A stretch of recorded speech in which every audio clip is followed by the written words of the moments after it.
wasn't it? That was not the breaking news, everybody, but we've got some big announcement. Huge, right? So here it is. And Kevin, this is your baby, so I'm going to let you tell everybody what's going on. Yeah, well, you know, based upon that first win, we really thought it was important to touch on the 13 years at RCR, and Richard and everybody in RCR, they're going to allow us and everybody at Stewart-Haas to run the 29 car.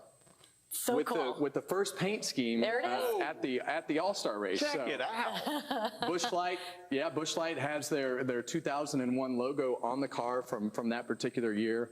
And to me, this is really cool to see the two organizations work together and be able to run the 29 car again. For me, just makes my heart beat fast. That was amazing, man. That car looks so good. I can't believe that you were able to get all those guys to agree to do this, change your number, have two organizations, two great organizations come together to do that. So That's simple. Great. I walked into the meeting and I told them that's what I wanted to do. It was my idea.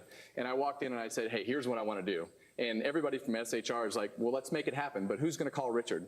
I said, well, I'm going to call Richard.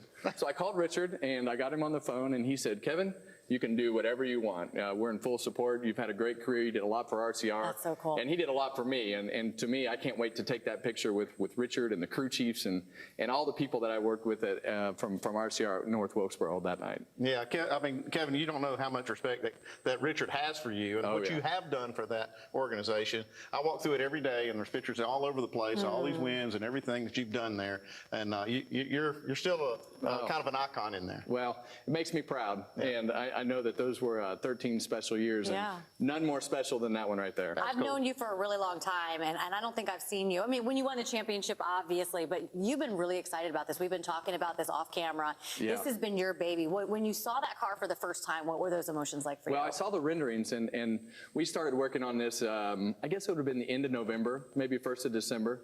And I can't wait for the fans' reaction to, I've seen all the merchandise, and I've seen the car, and I've seen everything that goes with it, but what are the odds, right? Look at how What are the close odds? they are. What are the odds that I get to drive that car again? Cool. And you know, it's what's the number? For me, it's there are so many emotions attached to this that I can't even explain. Where do I get a T-shirt? I'm going to wear it All Star Week. I'll get you one. Okay. I think we have an older picture from that day, is what I'm being told. Let's take a look. See, I think this is what I was telling you about, Kevin. Like in the newsroom.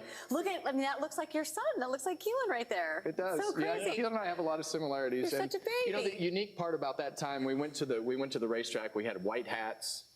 With Goodwrench hats on them. I have one at home that I got signed that year from Muhammad Ali. Oh, really? That's cool. And you know, so there are so many things like that because we just had generic stuff because everything happened so quickly, and we never really had time to properly celebrate the 29 team, the RCR organization around that win, because it was always tied to Dale and everything that happened, and there's no emotion that was ever around that first win that I remember, other than it was a big moment for the sport. And you heard right, ladies and gentlemen. He said merchandise, and I'm going to be first in line to get me a T-shirt.